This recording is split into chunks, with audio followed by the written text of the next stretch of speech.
ในโลกนี้มีทั้งบวกและทั้งลบอยู่ที่ใครจะได้พบกับสิ่งไหนพบสิ่งบวกย่อมถือว่ามีกำไรพบสิ่งลบก็อย่าได้หวั่นใจกลัวเจอสิ่งลบให้ฝึกจิตคิดบวกไว้บวกหรือลบจบที่ใจไม่คิดชั่วหากคิดดีดีย่อมมาเข้าหาตัวหากคิดชั่วชั่วย่อมมาเข้าหาตนขอถวายความนอบน้อมแด่พระรัตนตรัยมีพระพุทธเจ้าเป็นต้นขอถวายความเคารพพระมหาเถระพระเถรานุเถระเจ้าคณะพระสังฆาธิการทั่วโลกมีพระเดชพระคุณพระธรรมเสนาบดีเจ้าคณะภาค7วัดพระธาตุดอยสุเทพเป็นต้นและขออำนวยพรแด่ท่านผู้ฟังท่านผู้ชมสาธุชนพุทธบริษัททั้งหลายวันนี้รายการพระไตรปิฎกลอยฟ้าก็ลอยมาจากวัดพระธาตุดอยสุเทพ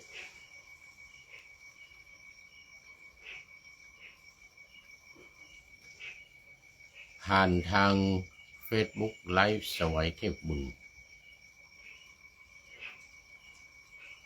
ล่วงหน้ามา1 วันรายการก็จะออกอากาศในวันพรุ่งนี้ตอนเช้า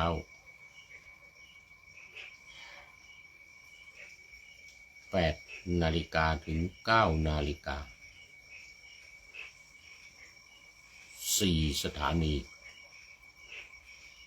คือสถานีวิทยุสสววัดฝายหินตำบลสุเทพอำเภอเมืองจังหวัดเชียงใหม่มีท่านพระครูสมุวิศววรกิจโยเจ้าอาวาสวัดฝายหินเป็นผู้อำนวยการนำออกอากาศเวลา8 ถึง 9 นาฬิกา2 สถานีวิทยุคลื่นสีขาวเพื่อชาวประชาวัดปากทางเจริญอำเภอดอยหล่อจังหวัดเชียงใหม่มีท่านพระครูอภิวัฒนวิกรมเป็นผู้อำนวยการนำออกอากาศเวลาเดียวกันกับวัดฝายหิน8 ถึง 9 นาฬิกาวันจันทร์ถึงวันศุกร์3 สถานีวิทยุชุมชนคณะสงฆ์อำเภอฝางวัดพระพุทธบาทอุดมหรือน้ำบ่อสาวาให้ท่านพระครูสุจิตตานุรักษ์หลวงพ่อเจ้าคณะอำเภอฝางเป็นผู้อำนวยการนำออกอากาศเวลา8 ถึง 9 นาฬิกาเหมือนกันกับวัดฝายหินวันจันทร์ถึงวันศุกร์และสถานีวิทยุมจร.วิทยาลัยสงฆ์นครลำปางมีอาจารย์จีรศักดิ์ปันรำเป็นผู้อำนวยการสถานีนำออกอากาศเวลาเดียวกัน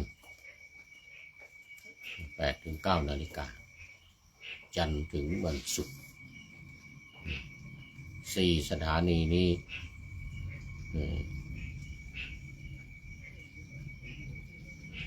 เวลาเดียวกันวันเหมือนกันแต่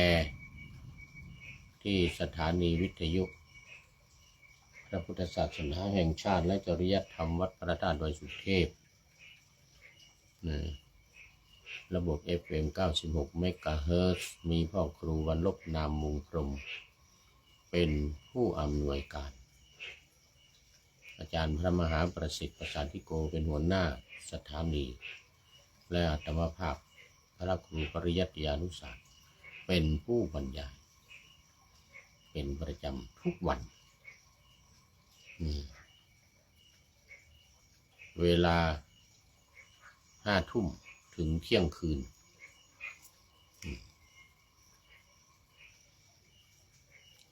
วันนี้ก็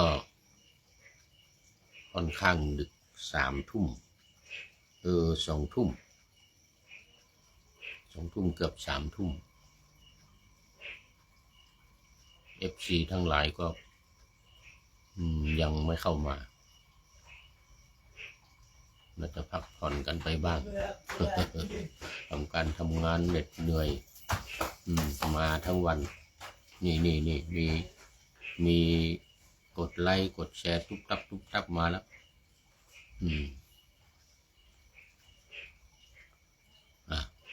อันดับแรกนี่จะได้ขอโมทนาประชาสัมพันธ์ว่าไปว่ามาโยมฝนศรีลาเข้ามาแล้วโอ้จังหวัดเชียงใหม่เรานี่เอง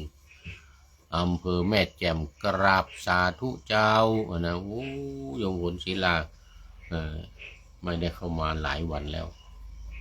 หมอกควันมีหรือเปล่าเนาะทางแม่แจ่มนะถ้าจะไม่มีเชียงใหม่นี่โอ้โหเดี๋ยวนี้ขึ้นมาวัดดอยสุเทพด้วยตอนเนี้ยเมื่อวานนี่ยังอวดอยู่นะบนดอยนี่โอ้สบายวะนะวันนี้ขึ้นมาแล้วแม่แจ่มนี่รู้สึกว่ามันหลังดอยอินทนนท์ไปนี่นะน่าจะไม่มี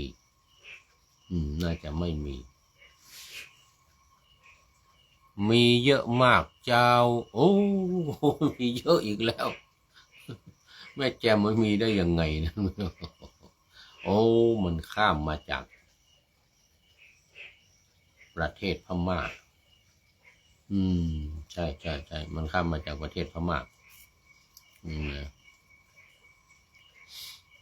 ดอยสุเทพเนี่ยเอาละวันนี้มองอะไรไม่ค่อยเห็นนะดีละมีเหมือนกันมีเยอะว่างั้นนะมีเยอะมีเยอะมากโอ้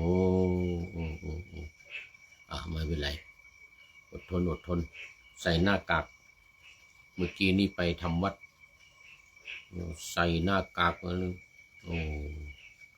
แต่มาในห้องนี้ดีหน่อยค่อยหายใจโล่งหน่อยเพราะว่าเรามีมุ้งลวดมีผ้าพลาสติกเป็นมุ้งนี่นะดูมันจะไม่เข้านะ แต่ก็ไม่แน่อาจจะเข้ามาแต่มันมองไม่เห็นทางกรุงเทพบอกมาว่ายังหายใจคล่องดีว่างั้นนะที่กรุงเทพนะเขตลาดบูรณะฝั่งธนบุรีFC เนติแก้วเคนรายงานเข้ามาเอาโมทนากับวันนี้วันที่7ก็มีคุณบุญตรงคุณบุญพร้อมยอดคำสาวถวายภัตตาหาร 3,000 บาทแล้วก็2พระครูวินัยธรณัฐพงศ์สิริพัทธจารีวัดปงป่าเอื้อง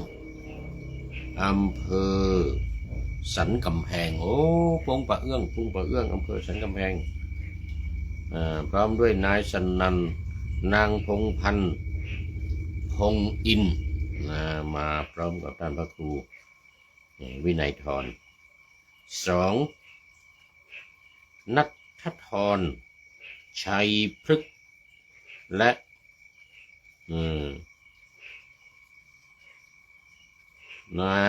นางสุเมธชัยพฤกษ์คนแล้วนับที่2แล้วก็3คุณบุญทรงคุณบุญพร้อมยอดคำสาวนี่พระทหารตัวนี้มาถวายน้ำปานะถวายน้ำปานะถวายน้ำปานะโมทนาเป็นอย่างยิ่งน้ำปานะนี่มี1 2 3มี3เจ้าด้วยกันวันนี้ขออนุโมทนาในบุญกุศลขอให้มีความสุขกายสบายใจปรารถนาสิ่งใดอันเป็นไปโดยชอบประกอบด้วยธรรมก็ขอให้พลันสำเร็จในที่ทุกสถานในการทุกเมื่อแล้วก็ท่านที่จะประสงค์เพิ่มเติมเข้ามาในการเป็นเจ้าภาพก็ขอเชิญติดต่อเข้ามาที่ท่านอาจารย์พระมหาสกลวิโรจนกิติพอเรียนทำ9ประโยคสวดปาฏิโมกข์ได้ด้วยเก่งด้วย ต่อไปมันเป็นอะไรลมขึ้นสะอึกสะอื้น หรือว่าหมอกควัน ต้องใส่หมอกควันก็มารบกวนนะ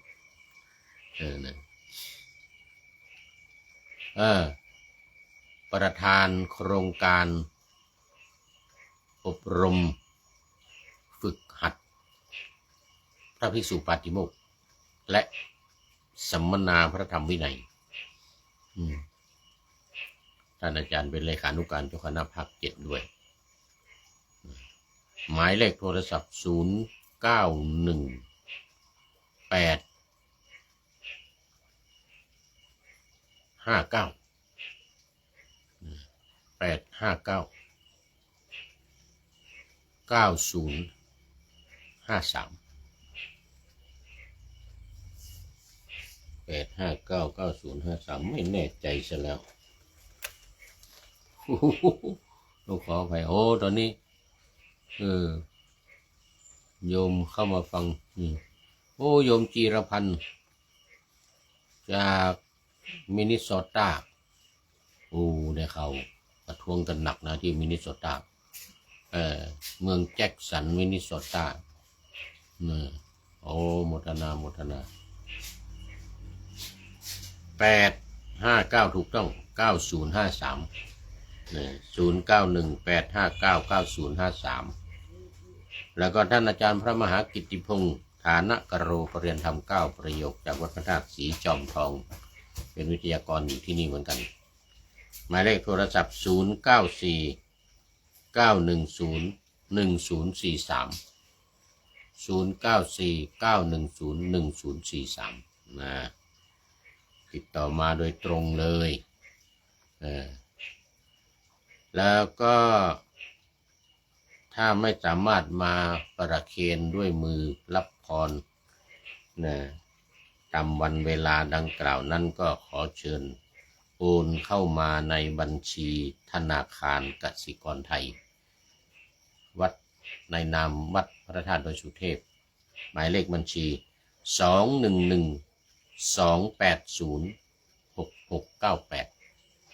2112806698ตามอัธยาศัยไม่ต้องเป็นวันก็ได้ร่วมกันเข้ามา200 300 500 1,000 2,000 3,000อะไรก็ตามอัธยาศัยเป็นการร่วมกันเพราะค่าใช้จ่ายก็มีอยู่เยอะอยู่หลายอย่างนอกจากอาหารการกินแล้วนี่ยังมีค่าใช้จ่ายอย่างอื่นอีกก็ร่วมกันเป็นเจ้าภาพรวมเอาละตอนนี้ก็ เข้ามาสู่เนื้อหาสาระของนี่แหละพระไตรปิฎกกันเลยรายการพระไตรปิฎกของเรานี้เดี๋ยวจะไม่ทันเวลาอีกแล้วเดี๋ยวจะหมดเวลาวันนี้นวกนิบาตนวกนิบาตอังคุตรนิกายพระสุตตันตปิฎกเล่มที่23หน้าที่433ข้อที่239วันนี้นะพระไตรปิฎกฉบับสยามรัฐนะฉบับสยามรัฐอังคุตรนิกายอังคุตรนิกายเล่ม23นี่ก็อังคุตรนิกายเริ่มมาตั้งแต่เล่มที่20 21 22 23 24 5เล่ม20 21 22 23 24 5เล่มอันนี้เป็นเล่มที่23เรื่องการทำสมาธิมีเคล็ดลับเหมือนโคปีนภูเขาที่ลาดชันเหมือนโคปีนภูเขาที่ลาดชันในเรื่องนี้ก็พระองค์ก็ตรัสกับภิกษุทั้งหลายว่าภิกษุทั้งหลายแม่โคเที่ยวไปตามภูเขาเป็นโคโง่ไม่ฉลาดไม่รู้จักเขตที่หากินไม่เข้าใจที่จะไปเที่ยวบนเขาอันขรุขระแม่โคนั้นพึงคิดอย่างนี้ว่าฉะนั้นเราพึงไปยังทิศที่ไม่เคยไปพึงกินหญ้าที่ยังไม่เคยกินและพึงดื่มน้ำที่ยังไม่เคยดื่มแม่โคนั้นยันเท้าหน้าก็ไม่ดีเสียแล้วพึงยกเท้าหลังอีกก็คงจะไม่ยังทิศที่ไม่เคยไปไม่ได้ไปไม่ได้กินหญ้าที่ยังไม่เคยกินไม่ได้และดื่มน้ำที่ยังไม่เคยดื่มก็ไม่ได้แม่โคนั้นยืนอยู่ในที่ใดพึงคิดอย่างนี้ว่าฉะนั้นเราพึงไปยังทิศที่ไม่เคยไปพึงกินหญ้าที่ยังไม่เคยกินพึงดื่มน้ำที่ยังไม่เคยดื่มมันกลับมายังที่นั่นอีกโดยสวัสดีไม่ได้ข้อนั้นเพราะเหตุไรเพราะแม่โคนั้นเที่ยวไปบนภูเขาเป็นโคโง่ไม่ฉลาดไม่รู้จักเขตที่หากินไม่เข้าใจที่จะเที่ยวไปบนภูเขาอันขรุขระฉันใดภิกษุทั้งหลายฉันนั้นเหมือนกันภิกษุบางรูปในธรรมวินัยนี้เป็นคนโง่ไม่ฉลาดไม่รู้จักเขตไม่เข้าใจเพื่อสงัดกายสงัดจากอกุศลธรรมสงัดจากกามบรรลุปฐมฌานมีวิตกวิจารมีปีติและสุขอันเกิดแต่วิเวกอยู่เธอไม่เสพโดยมากไม่เจริญไม่ทำให้มากซึ่งนิมิตนั้นไม่อธิษฐานนิมิตนั้นให้ดีเธอย่อมมีความคิดอย่างนี้ว่าฉะนั้นเราพึงบรรลุทุติยฌานมีความผ่องใสแห่งจิตในภายในเป็นธรรมเอกผุดขึ้นไม่มีวิตกไม่มีวิจารเพราะวิตกวิจารสงบไปมีปีติและสุขเกิดแต่สมาธิอยู่เธอไม่อาจเพื่อบรรลุทุติยฌานเธอย่อมมีความคิดอย่างนี้ว่า พิฉะนั้นเราพึงสงัดจากกามสงัดจากอกุศลบรรลุปฐมฌานมีวิตกวิจารปีติและสุขเกิดแต่วิเวกอยู่เธอย่อมไม่อาจเพื่อสงัดจากกามบรรลุปฐมฌานภิกษุทั้งหลายภิกษุนี้เรากล่าวว่ามีชื่อเสียงปรากฏพลาดเสื่อมจากผลทั้งสองแล้วเปรียบเหมือนแม่โคเที่ยวไปบนภูเขาเป็นโคโง่ไม่ฉลาดไม่รู้จักเขตที่หากินไม่เข้าใจที่จะเที่ยวไปบนภูเขาอันขรุขระฉันนั่นเหมือนกันนะอันนี้ก็เป็นการเปรียบเทียบกันระหว่างโคกับภิกษุแต่แม่โคนั้นไปบนภูเขาที่ขรุขระไปที่ที่ไม่เคยไปที่ที่ไม่ใช่เป็นที่หากินของตัวเองน้ำก็ไม่มีหญ้าก็ไม่มีในใจนี่คิดว่าเราจะต้องไปไอ้ที่มันมีที่มีหญ้ามีน้ำดื่มนะแต่พอไปเขาจริงๆปรากฏว่ามันไม่มีจะดื่มหญ้าจะดื่มน้ำก็ไม่มีน้ำดื่มจะกินหญ้าก็ไม่มีหญ้ากินเดินวกวนเงินกลับมาที่เดิมอีก วนไปวนมาอยู่บนภูเขาปรากฏว่าภูเขามันก็เป็นภูเขาหัวล้นเป็นภูเขาที่ไม่มีต้นไม้ไม่มีแอ่งน้ำแล้วก็ไม่มีต้นไม้ใบหญ้าเรียกว่ามันไม่ใช่ที่หากินน่ะ อันที่ว่าจะไปในดงในป่า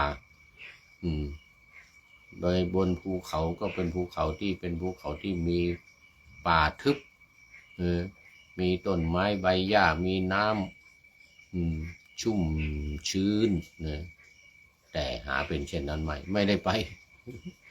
ไปบนภูเขาที่มันขรุขระมีแต่ก้อนหินก้อนผาเงือบผาชันเดินไปมาดีไม่ดีจะตกภูเขาก็ได้ดีไม่ดีจะตกภูเขาเนี่ยเรื่องมันนะ เหมือนกับภิกษุเหมือนกับภิกษุที่โง่ไม่ฉลาดไม่ปฏิบัติตามแนวทางที่องค์สมเด็จพระสัมมาสัมพุทธเจ้าได้วางไว้เช่นแทนที่จะเข้าฌานปฐมฌานวิตกวิจารวิตกคือการยกเอาหัวข้อธรรมขึ้นมาพิจารณาวิจารวิตกคือยกเอาหัวข้อธรรมขึ้นมาวิจารก็มาพิจารณาเช่นอย่างสติปัฏฐาน4อย่างนี้เขาเรียกว่าวิตกยกเอาสติปัฏฐาน4ขึ้นมาเป็นหลักในการปฏิบัติ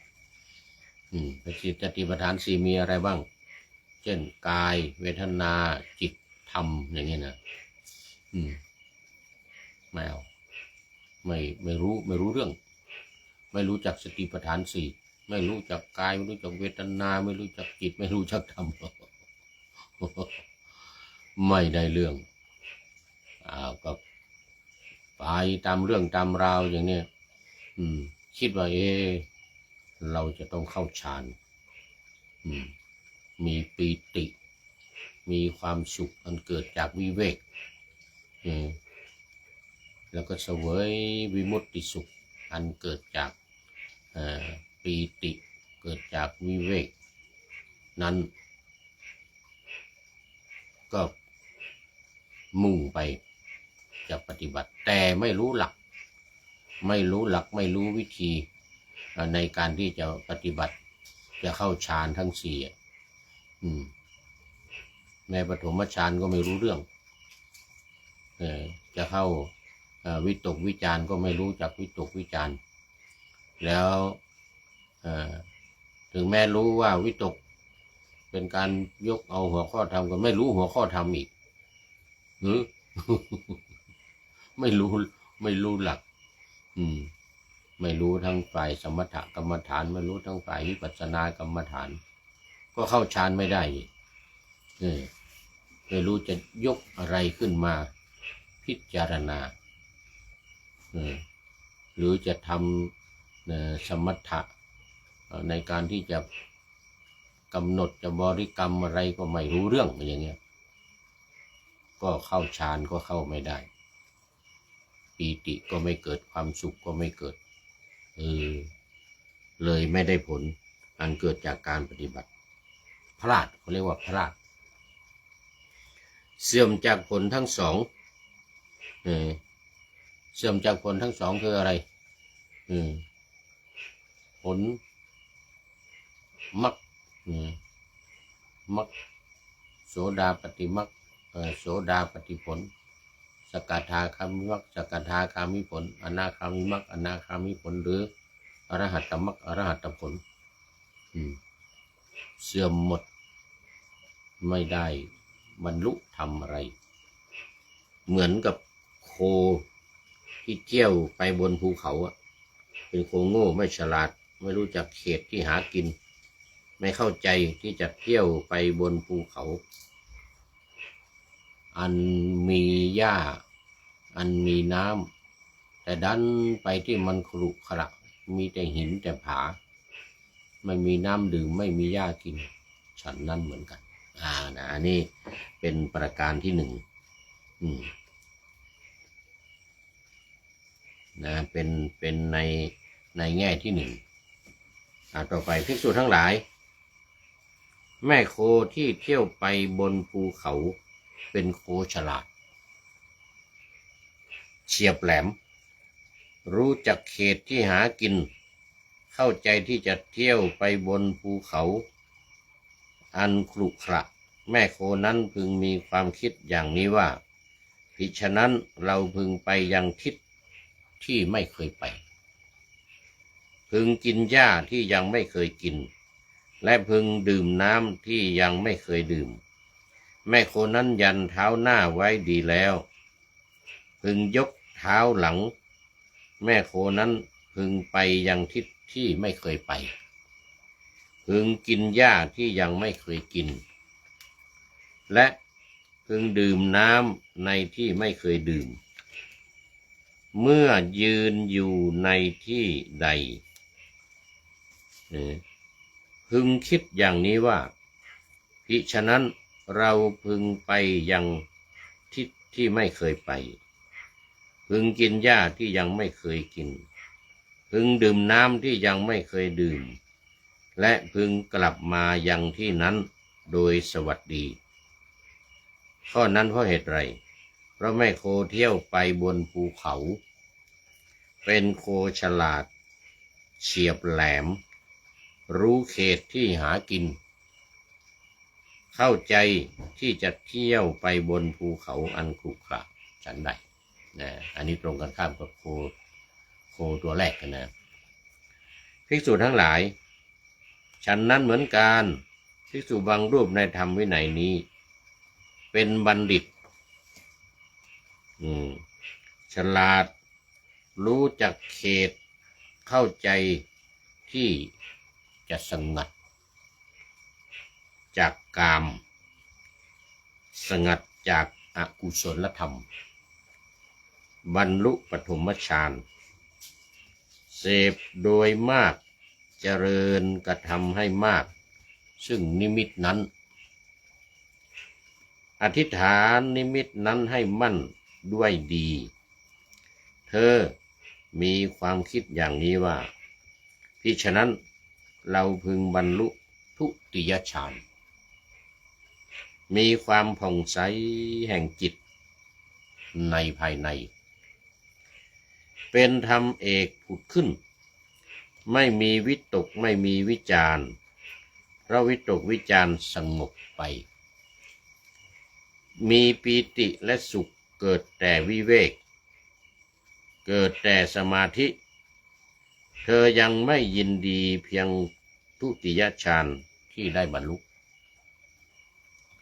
เธอเสพโดยมากซึ่งนิมิตนั้นเจริญกระทำให้มาก ซึ่งนิมิตนั้นอธิษฐานนิมิตนั้นให้มั่นด้วยสติเธอมีความคิดดังนี้ว่าภิฉะนั้นเราพึงมีอุเบกขามีสติสัมปชัญญะเสวยสุขอันกายด้วยกายนะเพราะปีติสิ้นไป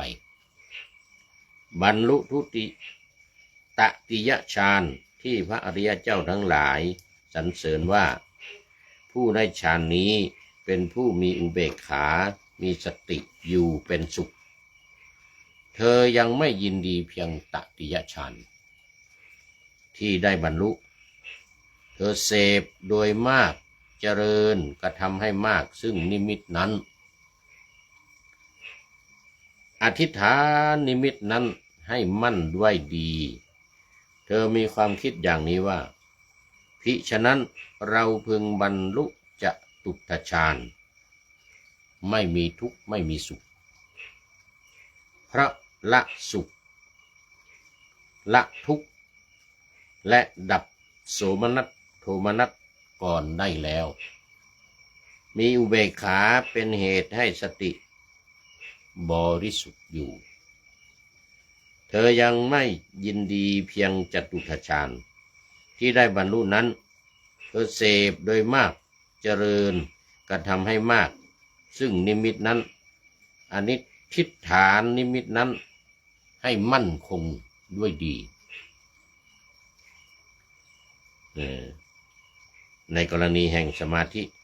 ที่เลือกอีก8ระดับก็ทรงตรัสไว้ทำนองเดียวกัน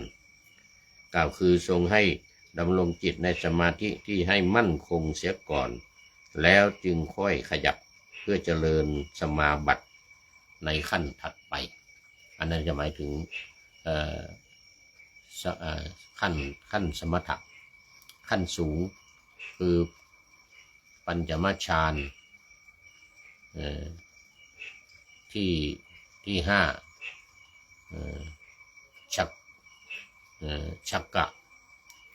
ฌานที่6สัตตมะฌานที่7แล้วก็อัตถมะฌานที่8นี่เนื่องสู่ไปสูงขึ้นไปนะดังนั้นหมายถึงว่าภิกษุที่เข้าฌานได้ในระดับฌาน4อย่างที่ว่าเมื่อกี้นี้แต่ยังไม่พอใจระดับนั้นก็อยากก้าวขึ้นไปสู่จนถึงสมาบัติที่8หมดสมาบัติหมดฌานที่8เข้าสมาบัติหรือสัญญาเวทยิตานิโรธสูงขึ้นไปอันเกิดอันไม่มีความสุขอันไม่มีปีติไม่มีอะไรเอกคตารมณ์ไม่มีวิตกวิจารอันนั้นเป็นระดับสูงขึ้นไปอันนี้พูดถึงภิกษุที่ฉลาดในการปฏิบัติตามลำดับของฌานสมาบัตินะซึ่งตรงกันข้ามกับภิกษุรูปก่อนที่เข้าฌานไม่ได้แต่ภิกษุรูปนี้เริ่มต้นก็เป็นผู้ที่รู้ในเรื่องของหลักปฏิบัติทั้งฝ่ายสมถกรรมฐานและวิปัสสนากรรมฐานจนเข้าฌานได้เริ่มตั้งแต่ปฐมฌานเข้าไปปฐมฌานที่1คือวิตกวิจารวิตกวิจารหมายถึงว่ายกเอาหัวข้อธรรมขึ้นมาพิจารณาเรียกว่าปฐมฌานเข้าปฐมฌานวิตกวิจารตัวอย่างเช่นยกเอาขันธ์5ขึ้นมาใน อารมณ์ของวิปัสสนามายกขันธ์ห้าขึ้นมาพิจารณารูปเวทนาสัญญาสังขารและวิญญาณตามลำดับเมื่อจิตมั่นคงอยู่ในองค์ของปฐมฌานคือวิตกกับวิจารสองอย่างนี้เสร็จแล้วปีติเกิดขึ้นปีติเกิดขึ้นวิตกวิจารหายไปอันนี้เรียกว่าเข้าสู่องค์ฌานที่สองเข้าสู่องค์ฌานที่สองไม่มีละจะวิตกวิจารจะยกหัวข้อขึ้นมาพิจารณาแต่ว่ามันเกิดปีติขึ้นก็เสวยปีติเสวยปีติอันเกิดจากความสงบของจิตที่ขณะที่พิจารณาอยู่เนี่ยขณะที่วิตกวิจารอยู่เนี่ยพอปีติเกิดขึ้นแล้วนี่ความการวิตกวิจารก็หายไปละวิตกวิจารได้เรียกว่าเกิดปีติขึ้นมาก็เสวยปีติและเมื่อปีติจางคลายหายไปเกิดความสุขขึ้นมาแทนเรียกว่าจะเปลี่ยนจากทุติยฌานเนี่ยไปเป็นจะตติยฌานฌานที่สามฌานที่สามนั่นคือความสุขแต่ว่าปีติจะต้องหายไปก่อนละปีติไปก่อนขณะที่ปฏิบัติมีปีติเกิดขึ้นก็มีสติมีสัมปชัญญะเข้ามาช่วยก็ละปีติเกิดความสุขขึ้นมาเรียกว่าผ่านจากทุติยฌานเข้าไปสู่ตติยฌานฌานที่สามไม่มีปีติไม่มีวิตกไม่มีวิจารขณะที่เสวยความสุขอยู่นั้นอันเกิดจากสมาธิและมีสติสัมปชัญญะคอยประคับประคองอยู่ก็อาศัยเพื่อที่จะให้ความสุขมันหายไปก็มีอุเบกขามีอุเบกขาเข้ามากำกับเมื่อมีอุเบกขาเข้ามากำกับทำให้ความสุขเลือนลางจางไปเกิดเอกคตารมณ์กับอุเบกขาเพราะความมีสติสัมปชัญญะประคับประคองก็เกิดจิตที่สงบตั้งมั่นเป็นหนึ่งมีอารมณ์เป็นหนึ่งสงบตั้งมั่นมีอารมณ์เป็นหนึ่งก็สามารถละความสุขไปได้เข้าสู่องค์ฌานที่สี่คือจตุตฌานอยู่ในความเป็นหนึ่งของจิตและอุเบกขาคอยกำกับอยู่แต่เธอยังไม่ยินดีเพียงจตุตฌานที่ได้บรรลุนั้นเธอเสพโดยมากเจริญกระทำให้มากซึ่งนิมิตนั้นอธิษฐานนิมิตนั้นให้มั่นคงด้วยดีแล้วถ้าจะออกจากองค์ฌานที่สี่แล้วกลับมาทำวิปัสสนาต่อคือวิตกวิจารต่อหรือไม่กลับมาทำวิปัสสนาต่อเข้าไปสมถะในองค์ฌานที่ห้าช่วงเปลี่ยนผ่านหลังจากองค์ฌานที่สี่เข้าสู่องค์ฌานที่ห้าก็หมายถึงว่าไปยึดเอา อากาศอากาสานัญจายตนะนี่สูงขึ้นไปอากาศหาที่สิ้นสุดไม่ได้ก็พิจารณาอากาศละ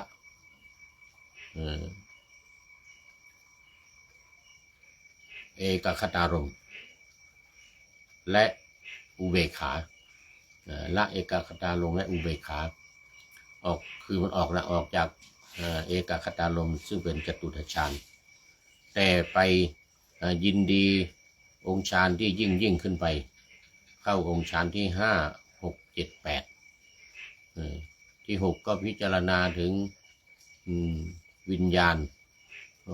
วิญญาณหาที่สิ้นสุดไม่ได้ต่อไปที่7ก็อากิญจัญญาไม่มีอะไร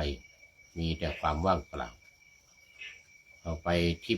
8ในวสัญญานาสัญญายตนะก็มีความจำก็ไม่ใช่ไม่มีความจำก็ไม่ใช่คือจำได้อยู่แต่ว่าไม่สนใจไม่ยึดถือไม่ยึดมั่นก็ปล่อยไปอย่างนี้เราเรียกว่าเนวสัญญานาสัญญายตนะปุ๊บหมดแล้วก็เข้าสู่สัญญาเวทยิตานิโรธคือการดับเวทนากับสัญญาความรู้สึกก็ไม่มีสัญญาคือความจำก็ไม่มีอย่างองค์ฌานที่8เนี่ยยังมีอยู่บ้างนะยังมีอยู่แต่ว่าเป็นเพียงเดินลางๆไม่สนใจแต่เข้านิโรธสมาบัติหรือสัญญาเวทยิตานิโรธซึ่งเราถือกันว่าเป็นฌานที่9แต่ว่าไม่ได้เขียนไว้นะไม่ได้เขียนไว้ว่าเป็นฌานที่9เพราะว่าฌานมีแค่8แต่สัญญาเวทยิตานิโรธหรือสมาบัติเนี่ยการเข้าสมาบัติเนี่ยถือว่าเป็นองค์ฌานที่9ถือว่าเป็นองค์ฌานที่9ช่วงที่เข้าสมาบัตินั้นจะไม่มีความรู้สึกและความจำเรียกว่าสัญญาเวทยิตานิโรธทั้งสัญญาทั้งเวทนา2อย่างนี้ไม่มีทั้งสัญญาทั้งเวทนา2อย่างนี้ยังไม่มีเรียกว่าสัญญาเวทยิตานิโรธเข้าไปดับ2อย่างดับ2อย่างคือดับเวทนากับดับสัญญาในขันธ์5ข้อที่2กับข้อที่3ดับเหลือแต่ข้อที่4เวทนาสัญญาการปรุงจิตสังขารยังมีอยู่สังขารแล้วก็วิญญาณมีสังขารแล้วก็มีวิญญาณมีการปรุงจิตอยู่แต่ว่าปรุงจิตด้วยอุเบกขานะปรุงจิตด้วยอุเบกขาไม่ปรุงด้วยกุศลหรืออกุศลไม่ปรุงด้วยบุญหรือบาปอะไรอย่างนี้นะจะเป็นกลางเป็นกลางเขาเรียกว่าอเนญชาภิสังขารอเนญชาภิสังขารอันนี้จะอยู่เป็นสุขที่สุดเป็นกลางเนี่ยจะเป็นกลางและอเนญชาภิสังขารอยู่ในสัญญาเวทยิตานิโรธนะหรือนิโรธสมาบัตินิโรธสมาบัติคือดับเวทนากับสัญญาอันนี้ค่อนข้างจะละเอียดและสูงขึ้นไปเพราะฉะนั้นในการที่จะเข้าทั้ง8นะกรณีแห่งสมาธิทั้ง8คือเป็นอย่างนี้แต่ในกรณีที่อยู่แค่ฌานของวิปัสสนาเขาเรียกวิปัสสนาฌานก็อยู่ในเพียงแค่ว่าปีติมีความสุขมีปีติมีความสุขเมกคตารมพร้อมกับอุเบกขาคอยกำกับพอออกจากอุเบกขาพอไปออกจากจ จตุตฌานฌานที่สี่ก็กลับมา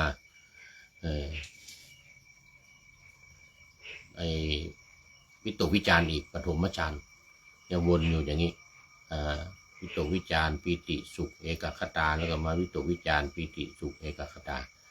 วนอยู่อย่างนี้เป็นฌานของวิปัสสนาเมื่อมาวิตกวิจารก็มาพิจารณาธรรมอีกพิจารณาหัวข้อธรรมอีกในจะเกิดทำให้เกิดปัญญาเกิดความรู้แล้วนะสามารถนำเอาปัญญาหรือปัญญาญาณหรือความรู้นี้ไปละกิเลสละสังโยชน์ได้ตามลำดับตั้งแต่สักกายทิฏฐิวิจิกิจฉาศีลพัตตปรมาส3อย่างนี้ได้ก็เป็นโสดาบันเป็นพระโสดาบันแล้วก็ละกิเลสราคะโทสะโมหะนี่ให้เบาบางลงอีกก็เป็นสกทาคามิผลเสร็จแล้วละราคะกับโทสะ2อย่างที่เรียกว่ากามราคะกับปฏิฆะเนี่ยนะก็เป็นพระอนาคามียังเหลือแต่โมหะที่เบาบางโมหะที่เบาบางแต่ถ้าละโมหะได้ซึ่งเป็นอยู่สุดท้ายของอยู่สุดท้ายของสังโยชน์เรียกว่าอวิชชาเนี่ยก็เริ่มตั้งแต่รูปราคะอรูปราคะข้อ6ข้อ7แล้วก็ข้อ8มานะข้อที่9อุทธัจจะละไปตามลำดับนะละรูปฌานอรูปฌานแล้วก็มานะข้อที่8มานะทั้ง9เลยนะเสร็จแล้วก็ละอุทธัจจะกุกุจจะอุทธัจจะคือความฟุ้งซ่านความรำคาญจิตนี่นะเสร็จแล้วสุดท้ายข้อที่10ละอวิชชาก็เป็นขั้นสูงสุดเป็นอรหัตผลหรือพระอรหันต์อย่างนี้เรียกว่ามีความเข้าใจและมีความคิดในการที่จะปฏิบัติอย่าง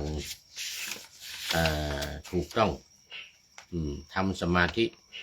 เรียกว่าเป็นเคล็ดลับเป็นเคล็ดลับเหมือนโคปีนภูเขาที่ลาดชันโค2ตัวเมื่อกี้โคตัวที่ฉลาดที่ปีนภูเขาขาหน้ายั่งไปแล้วก็ยกขาหลังขึ้นไปแล้วก็ดันขึ้นไปได้ถึงชั้นบนที่มีน้ำมีหญ้าที่มีน้ำมีหญ้าก็สามารถปีนขึ้นไปแล้วก็กินน้ำกินหญ้าได้ตามความปรารถนาเพราะความฉลาดของตัวเองในการที่จะปีนขึ้นไปแล้วก็รู้เขาเรียกว่ารู้ที่หากินเหมือนกับผู้ที่ปฏิบัติที่เข้าฌานตามลำดับทั้ง2ที่ว่าผลทั้ง2อย่างที่ว่าเมื่อกี้เนี่ยบรรลุผลทั้ง2อย่างหรือขั้นแรกนั่นว่าพลาดพลาดจากผลทั้ง2ผลทั้ง2นี่คืออะไรก็คือผลที่เป็นฝ่ายของวิปัสสนาฌานของวิปัสสนาและก็อีกอย่างหนึ่งฌานของสมถะข้อที่5 6 7 8จนถึงนิโรธสมาบัติหรือสัญญาเวทจะยึดอนิโรธอันนี้เป็นผลขั้นสุดท้ายผลขั้นสูงสุดของสมาธินะผลขั้นสูงสุดของสมาธิซึ่งยังไม่ถึงขั้นบรรลุถึงโสดาบันสกทาคามีหรืออนาคามีหรืออรหันต์อันนั้นต้องตามลำดับดังที่กล่าวเมื่อกี้นี้ดังที่กล่าวเมื่อกี้นี้สามารถละ ใช้ปัญญาที่เกิดขึ้นละได้ทั้งสังโยชน์ทั้ง10ประการรวมกิเลสตัวใหญ่ราคะโทสะโมหะเดี๋ยวต้องดูเวลาก่อนยังพอมีอยู่ ยังพอมีอยู่คราวนี้พึงสังเกตให้เห็นว่าโคภูเขาที่ฉลาดย่อมรู้จักจดเท้าหน้าลงในที่อันมั่นคงเสียก่อนแล้วจึงค่อยยกเท้าหลังตามขึ้นไปจึงจะไม่พลาดกลิ้งลงมาเช่นเดียวกับภิกษุต้องมีความตั้งอยู่อย่างมั่นคงในสมาธิที่ถึงทัพทีแรกก่อนจึงค่อยขยับไปเจริญสมาธิขั้นสูงถัดขึ้นไปแต่ว่าอย่าลืมว่าถ้าเข้าไปในขั้นของสมถะก็จะไปถึงขั้นนิโรธสมาบัติหรือสัญญาเวทยิตานิโรธเนี่ยซึ่งเป็นแนวทางที่ไม่ถึงอรหันต์เป็นแนวทางที่จะไปพอตายเนี่ยจะไปเป็นพรหมในนิโรธสมาบัติหรือว่าฌานที่5 6 7 8เนี่ยที่ไปเป็นพรหมทั้งหลายเหมือนกับอาลาลดาบทและอุทกดาบทอาจารย์ของพระพุทธเจ้าที่สอนพระพุทธเจ้าถึงแค่ฌานที่8แต่พระพุทธองค์ยังถือว่าไม่ใช่ที่สุดของทุกข์ก็เลยไปปฏิบัติเองไม่เข้าไปฌานที่5 6 7 8เอาถึงแค่ฌานที่4จตุตฌานแล้วก็กลับมาปฐมฌานวิตกวิจารคือพิจารณาธรรมคิดในการคิดและพิจารณาเรียกว่าภาวนาเนี่ยภาวนาในแค่เป็นองค์ฌานของวิปัสสนาแม้จะเกิดปีติจะเกิดความสุขหรือเอกคตารมณ์ก็ไม่อยู่ไม่คงทนไม่ให้อยู่นานเกิดปีติก็พยายามละปีติไปมีความสุขก็ละความสุขจากละความสุขแล้วก็ไปมีเอกคตารมณ์ก็ละเอกคตารมณ์จิตที่เป็นหนึ่งจิตที่เป็นสมาธิเข้าใกล้ในการที่จะไปสู่สมถะแล้วเนี่ยอาศัยอุเบกขาเดี๋ยวอาศัยเข้ามาอุเบกขาเนี่ยถูกละอุเบกขาเข้ามากำกับแล้วก็ออกจากจตุตฌานแต่ไม่ไปฌานที่5ซึ่งมันเป็นสมถะกรรมฐานพอไปถึงขั้นสูงสุดก็อย่างดีก็แค่ไปเป็นพรหมอยู่ในชั้นสุทธาวาสอย่างดีก็แค่เป็นพรหมอยู่ชั้นสุทธาวาสแต่ถ้าละสังโยชน์ได้ถึงกามราคะปฏิฆะเป็นอนาคามีเป็นระดับอนาคามีนี่ก็มีโอกาสในชั้นสุทธาวาสต่อยอดพิจารณาทำอุทธัมภาคียสังโยชน์ทั้ง5เบื้องบนเนี่ยนะก็ยังมีโอกาสในการที่จะบรรลุเป็นอรหันต์ได้แต่ต้องเป็นพรหมที่มี4ขันธ์อย่างว่ามีเวทนาสัญญาสังขารและวิญญาณรูปนั้นไม่มีอยู่ละนะมี4ขันธ์แล้วต้องได้อนาคามีไปก่อนด้วยต้องเป็นระดับอนาคามีด้วยแต่พระพุทธองค์ถอย ไม่เอาตั้งแต่แรกนี่ตั้งแต่แรกเลยเพราะว่ามันไม่ใช่เป้าหมายสูงสุดถอยมาไปทำเองถ้าจะเข้าฌานก็เข้าถึงแค่จตุตฌานแล้วก็วนมาวิปัสสนาวนมาวิปัสสนากรรมฐาน คือวิตกวิจารปฐมฌานปฐมฌานทุติยฌานตติยฌานจตุตฌานนี่เป็นฌานของวิปัสสนานะวนอยู่อย่างนี้ก็จะเกิดปัญญาเมื่อวิตกวิจารก็จะเกิดปัญญาสรุปลงในไตรลักษณ์อนิจจังทุกขังอนัตตาจบบรรลุได้ไม่ต้องไปเป็นพรหมไม่ต้องไปสมถะ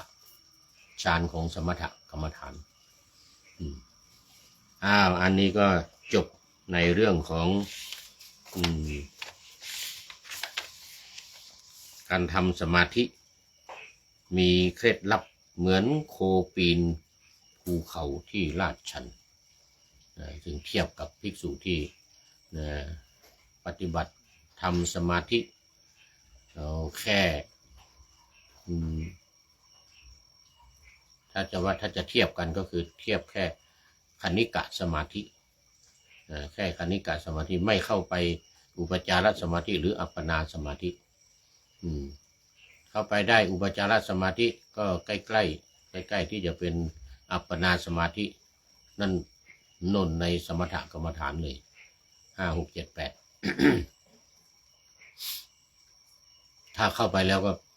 ออกยากแล้วเข้าไปแล้วออกยากดังนั้นก็จึงอยู่แค่วิปัสสนาฌานของวิปัสสนาคือจตุตฌานสูงสุดจะให้ดีก็แค่ปฐมฌานนี่แหละมันจะได้วิตกวิจารจะได้ตรึกได้ตรองได้ยกหัวข้อขึ้นมาพิจารณาให้เกิด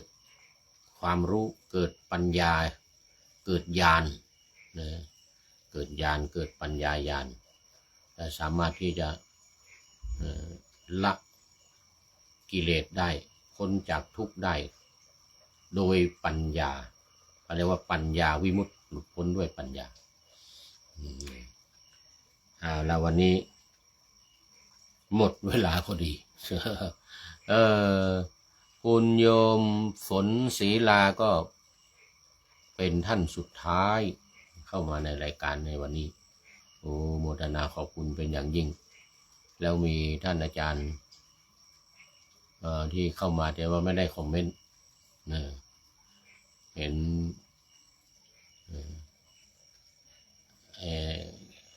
คอมเมนต์เข้ามาแต่ว่าไม่ออกหน้าจอไม่แน่ใจรู้สึกว่าจะเป็น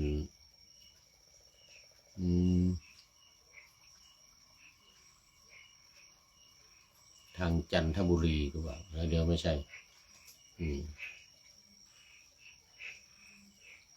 นครสวรรค์สาธุโมทนาแล้วตอนนี้ก็เข้ามาสู่ข้อคิดท้ายข้อคิดท้ายรายการในวันนี้ได้จากผู้ใดหนอแลท่านนายพลนเรศจิตรักของเรานี่เอง ท่านนายพล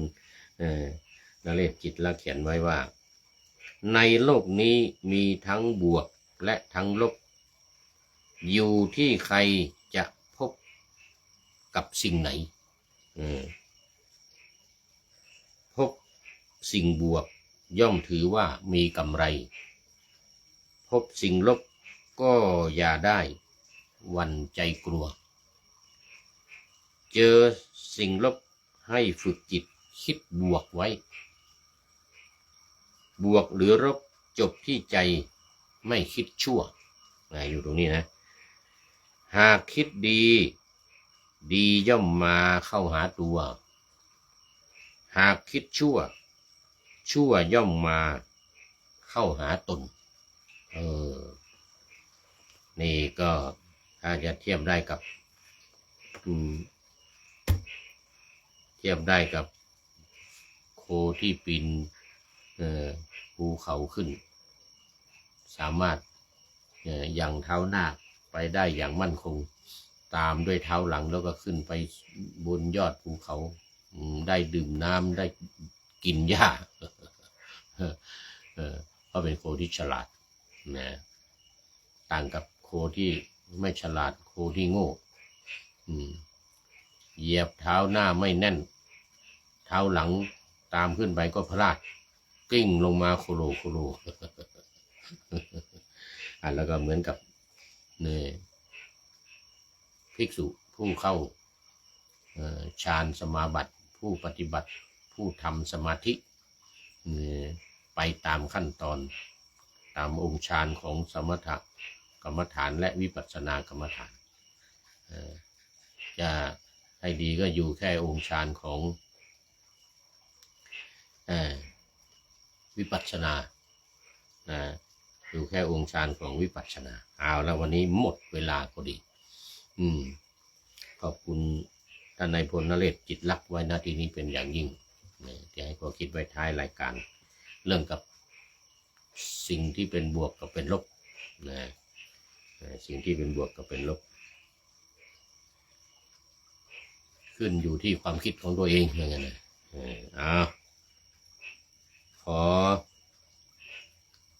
อันนี้รายการอะไรขอนำพระไตรปิฎกลอยฟ้าไปจากผู้ฟังทั้งหลายในโลกล่าวันต่อไปจะได้จรย้อนกลับมาสู่สถานีใหม่ให้ท่านฟังอย่าลืมเปิดวิทยุหรือเครื่องรับโทรศัพท์โมบายคอมพิวเตอร์ผัง YouTube เฟซเพจไลน์ให้ดังๆเพื่อชมฟังรายการวันต่อไปขอทุกท่านมีความสุขทุกคืนวัน